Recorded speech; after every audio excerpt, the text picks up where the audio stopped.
DGP sir, मैं आपसे ये पूछूंगी, आज जिस तरह से अनुज सिंह के एनकाउंटर की खबर आई, उसके बाद जो लोग बात कर रहे हैं, मैं उस पर बात करूंगी, क्योंकि आम जनता क्या बात कर रही है। एक तरफ से ये बात कही जा रही है कि क्या योगी आदित्यनाथ पर दबाव था, ये बात समाजवादी पार्टी भी कह रही है, क्योंकि बार बार ये आरोप लगे कि भाई आप लोग एक जाति के लोगों का एनकाउंटर कर रहे हैं, आप यादवों का एनकाउंटर कर रहे हैं। मंगेश यादव के बारे में ये सवाल उठा था, और इसीलिए अब एक काउंटर करने के लिए, मतलब उसका एक बैलेंसिंग एक्ट करने के लिए एक ठाकुर का एनकाउंटर कर दिया, ये वाली चर्चा चल रही है। दूसरी तरफ योगी आदित्यनाथ कह रहे हैं कि भाई अपराधी कोई भी हो, जाति नहीं देख रहे हैं हम, वो तो अगर भागेगा, सरेंडर नहीं करेगा तो यही हश्र होगा।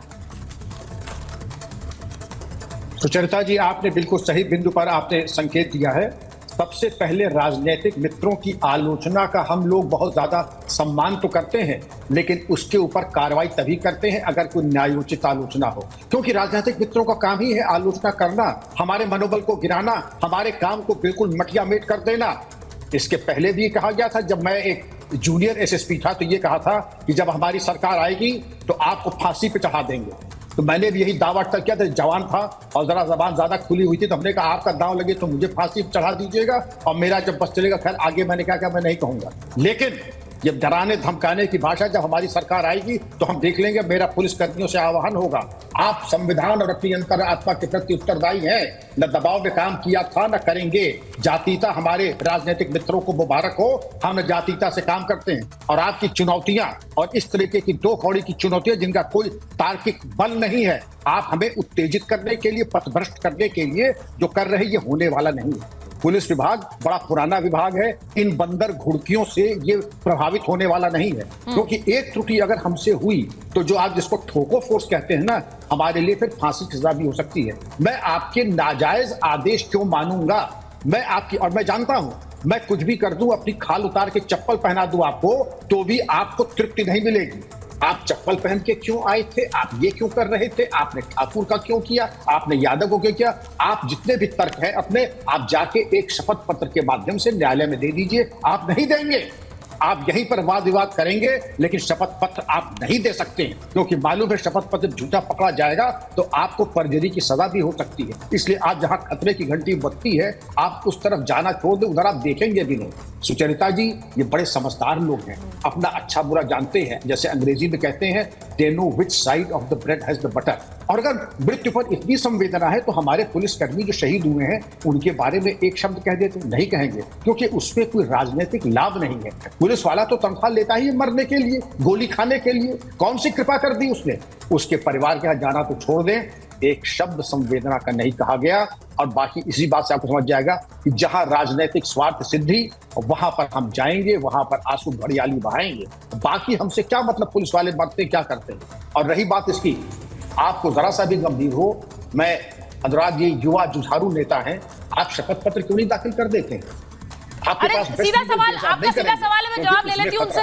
वो कह रहे हैं आप लोग क्यों नहीं शपथ पत्र जारी करते? आप बयान देते हैं मीडिया में आके, आप डिबेट्स में बोलते हैं, आप ट्वीट करते हैं, लेकिन आप उस पर कोई कार्रवाई नहीं करते हैं। अनुराग जी, मेरी एक बात समझ में नहीं आई, सब कुछ विपक्ष को करना है तो सत्ता पक्ष क्या करेगी ये बता दीजिए। आरोप तो आप ही लगा रहे हैं ना। जिम्मेदारी नहीं है, सत्ता पक्ष की कोई जिम्मेदारी नहीं है। ऐसे मेरी बात को नहीं जानेंगे, सत्ता पक्ष की क्या जिम्मेदारी, मैं पूछना चाहता हूँ। सर ने बड़ी अच्छी बात बताई, पुलिस अपनी जिम्मेदारी से काम करे, बिल्कुल। पर आरोप आप लगा रहे हैं ना अनुराग जी, इसलिए वो कह रहे हैं। बात होने दीजिए ना सुचारता जी। नहीं, आप पूरी बात रखिए, लेकिन आरोप आप लगाएंगे तो इसीलिए वो कह रहे हैं। अरे मेरी बात तो होने दो ना पूरी। मैं अरे सर से बात कर रहा हूँ, हमारे सीनियर है, उनसे तो बात कर ही सकता हूँ। मैं आपसे ना कर पाऊँ, लेकिन उनसे तो करूंगा ना, सवाल जवाब कर ही सकता हूँ। हमारे घर के सबसे बड़े सीनियर हम लोग के अभिभावक हैं, तुमसे तो बात करूंगा ही। मैं तो ये कह रहा था सर, सबका अगर विपक्ष को ही करना है, माने अन्याय के खिलाफ आवाज, यहाँ पे अगर किसी तरह की उत्तर प्रदेश में अप्रिय घटना हो रही तो आवाज भी हम ही उठाएं, फिर समस्या का समाधान ही हम करें। तो सरकार किस लिए है? सिर्फ सरकार मलाई खाने के लिए तो नहीं है। सरकार की तो जवाबदेही है कि नहीं समाज के प्रति? कुछ सरकार की जवाबदेही नहीं है।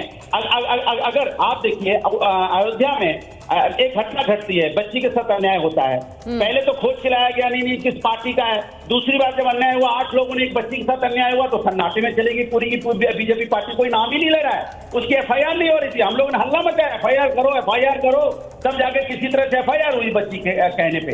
आप बताइए कि मतलब सारी चीज हम ही करना है तो सरकार क्या करेगी? मैं सवाल ये है मेरा। नहीं, अनुराग जी सीधी बात ये है, सीधी बात ये है कि आरोप आप लोग लगाते हैं, आप एनकाउंटर में जाति ढूंढते हैं और आप कहते हैं ये देखिए ये यादवों को मार रहे हैं, मैंने कहा ये अपराधियों के नाम, ये यादव और मुसलमान के नाम लेते हैं विधानसभा में, ये आरोप तो आप ही लगाते हैं। तो अगर ऐसी और एनकाउंटर बहुत गंभीर मसला है अनुराग जी, अगर आप ये बोलते हैं तो आप एक संदेश जनता में दे रहे हैं कि भाई ये सरकार इसी तरह काम कर रही है। मैंने कहा कि आपने कहा विधानसभा में नाम लेते, मैंने गलत क्या बोला? 20 नाम से 2 ही नाम क्यों लिए गए? इसका कोई जवाब है क्या? आप बताइए इसका जवाब किससे लिया जाए, कहाँ लिया जाए? 20 लोगों में 2 ही लोगों के नाम लिए गए, सिर्फ पूछा गया 2 ही लोगों के नाम क्यों, तो कहते हैं तब तक 2 ही लोगों का नाम आ पाया था। मतलब पुलिस इतनी कमजोर है कि 3-4 घंटे में मतलब एनकाउंटर ना करे, कार्रवाई ना करे, माफिया के सामने घुटने टेके उठता है ना। अच्छा प्रेम शुक्ला जी, वो जो कह रहे हैं माफिया के सामने घुटने मत टेकिए, लेकिन इसका कोई दूसरा अल्टरनेटिव निकालिए, एनकाउंटर नहीं चलेगा। एनकाउंटर आप करते हैं क्योंकि आप एक तरह से चुन कर लोगों की लिस्ट बना रखी है आपने, इनका एनकाउंटर होगा, इनको हम बचा के जेल में डाल देंगे, बचा लेंगे किसी तरह। नहीं सुशासन बहुत बड़े माफिया है ना। हाँ, बड़े माफियाओं को टारगेट क्यों नहीं कर रहे हैं? के समर्थकों के कहने के अनुकूल नहीं, अच्छा एक सेकंड, बड़े माफिया, अच्छा बड़े माफिया तो अतीक अहमद भी था, बड़े माफिया थे, मुख्तार अंसारी भी था, उस पर भी आपने कह दिया जहर देकर मारा, रिपोर्ट आ गई, सवाल कह रहा हूँ कि हार्ट अटैक हुआ था। 10 अरे सुन तो लीजिए, आप ऐसे टॉप 10 माफिया लेके आइए। अब शांत हो जाए, जरा सुन भी ले मित्र। अच्छा टॉप 10 माफिया की लिस्ट अनुराग भदौरिया, जरा शांत चित्त होकर करेंगे आप। हाँ, जरा अपने जो है व्यग्रता को त्याग कर व्यग्रता को सुन लीजिए। देखिए माफिया को कौन निपटाएगा? जिसको माफिया और अपराध से जो है संविधान को संस्थापित करके कानून के राज को स्थापित करने का जिसका संकल्प होगा, जो अतीक अहमद के कुत्ते पर हाथ फिराएगा और अतीक अहमद नोएडा में आकर नोएडा अथॉरिटी के चेयरमैन को जो है धमकाएगा और धमकाने की एफआईआर भी नहीं दर्ज कराएगा, वो माफिया को निपटाएगा क्या? जो मुख्तार अंसारी की कब्र पर जाकर फातिया पड़ेगा वो अपराध को निपटाएगा क्या? जो बकरी चोर आजम खान जो है उसको गौरवगान करेगा वो निपटाएगा क्या माफिया को? माफिया को निपटाने के लिए संकल्प लेना पड़ता है कानून का राज स्थापित करने का। नजर कब से आ गए कानून माफिया कहाँ थे? अरे भाई बकरी चोरी की केस उनको लगा, बकरी चोर फर्जी मुकदमा, बकरी चोरी उनके केस है भाई। बकरी चोर को बकरी चोर कहने में क्या कहें? भैंस चोर कहें, गाय चोर कहें, क्या कहें? बकरी चोर कहें, अब बकरी चोर क्या कहें? भैंस चोर कहें, आप कहें मैं सूअर चोर कह देता हूं। नहीं देखिए मेरे पास एक लिस्ट है, मैं संगीत रागी जी, एक मिनट, संगीत रागी जी को स्क्रीन पे ले आइए, प्रोफेसर रागी को ले आइए। प्रोफेसर रागी, में एक लिस्ट है हमारे पास, और इस सुल्तानपुर में जो पूरा कांड हुआ उसके बाद से मंगेश यादव, अनुज सिंह ढेर है। गिरफ्तार कौन कौन है? विपिन सिंह, अरविंद यादव, दुर्गेश सिंह, विवेक सिंह, अजय यादव, सचिन सिंह। फरार कौन है? अरबाज, फुरकान, अंकित यादव। अब ये पूरी लिस्ट है, चेतन जरा इसे चलाइए स्क्रीन पर, ये सारे लिस्ट है। अब सीधी बात ये है कि मेरे लिए ये लिस्ट उन अपराधियों की है जिन्होंने एक अपराध को अंजाम दिया है, लेकिन आज मजबूरी हो गई कि हमको ऐसे देखना पड़ रहा है। इनकी जाति कौन सी है? अच्छा अनुज सिंह ढेर हो गए, उनकी जाति क्या है? अच्छा तो एक ठाकुर का भी एनकाउंटर हो रहा है यूपी में। ये वाली चर्चा हमें करनी पड़ रही है, ये बड़ा दुखद है प्रोफेसर आगे। सुचरिता, हमारे संविधान निर्माताओं ने कभी नहीं सोचा होगा कि हमारे लोकतंत्र का इतना पतन होगा और लोकतंत्र को चलाने वाले हमारे नेता इतने नीचे गिर जाएंगे कि अपराधियों की वो जाति गिनना शुरू करेंगे। अभी एक मित्र मेरे अनुराग भदौरिया बोल रहे थे सरकार की जिम्मेदारी है या नहीं है? सरकार की जिम्मेदारी है, इसलिए ये इनकाउंटर हो रहा है। दूसरी बात उन्होंने कहा भाई इनकाउंटर की संस्कृति है। इनकाउंटर की संस्कृति क्या हो या फिर डकैतों की संस्कृति हो?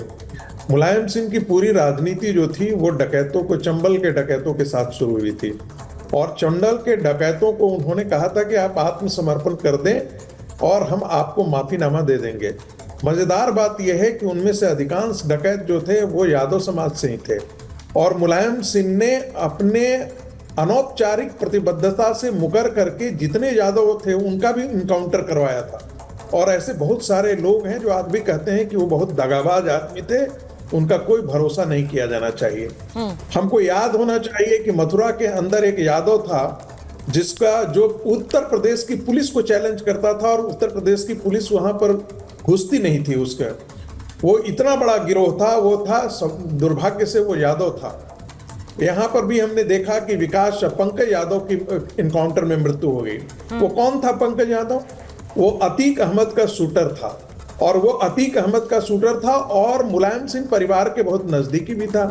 तो ऐसे इनकाउंटर में मारे गए यादवों के प्रति यदि मुलायम सिंह यादव के सुपुत्र यदि मुलायम सिंह यादव के सुपुत्र श्री अखिलेश यादव यदि संवेदना व्यक्त करते हैं तो बहुत हैरानी वाली बात होती है।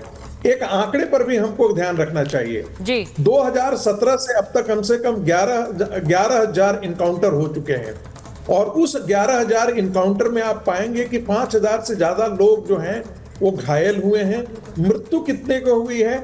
मृत्यु जो है वो मुश्किल से 250 के 223 से 224 लोगों की उसमें मर्डर हुआ है। इसमें आप देखेंगे कि 13 पुलिस वाले भी हैं। जख्मी होने वाले में यदि आप देखेंगे तो उसमें भी 125-26 जो है वो पुलिस वाले। प्रोफेसर आगे यही बात डीजीपी सर कह रहे थे। गलत इनकाउंटर होता हाँ। तो क्या पुलिस वाले जानबूझ करके अपने